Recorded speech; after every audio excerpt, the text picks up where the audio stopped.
If you listened to last week's podcast, you probably know that I have a bit of a cold going on right now. I'm just going to go ahead and do some quick audio tests. I am recording audio directly into the Hero 4 Black Edition through the Saramonic SR-AX107.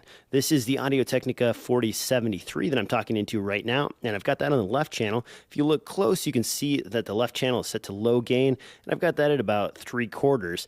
The right channel, on the other hand, is set to high gain, and I've got that set also at 3/4. If we turn the GoPro around here, you can see that I am using a Shure SM57 microphone. This doesn't have nearly as much gain as its Phantom Power brother, so I do need to get a little bit closer to it in order to talk into the microphone.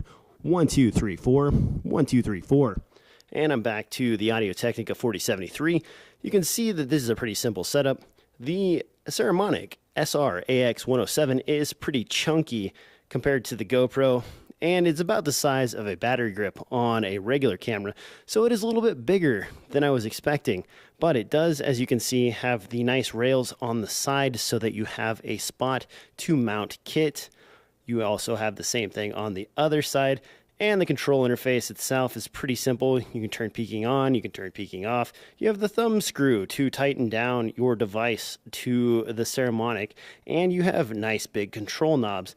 All the controls are pretty much easily labeled. The only thing that's a little bit confusing, if you look right there, you'll see that the Phantom Power labels, the left and right channel don't say left and right. You just have to know that the one on the left is for the left channel and the one on the right is for the right channel. Otherwise, everything else is pretty easy to understand. The lights on the indicator are pretty decent. This is again me talking into ATX 4073. And this is me talking into the Shure SM57. It's a little hard to see with this GoPro so close to the Saramonic, but you can see the audio indicator levels on there. So hopefully the audio is being recorded fairly well on the Saramonic into the GoPro Hero 4. I'll have to listen to these audio samples after I'm done. I'll also be testing this with some other cameras later on next week probably. Right now, I'm kind of in the middle of stuff, so I thought this would just be a fun little test to try out until I get a chance to test it with bigger cameras. Anyway, hopefully this helps you a little bit in ascertaining the audio quality of the Saramonic AX107. That's it for now. I'll talk to you guys next time.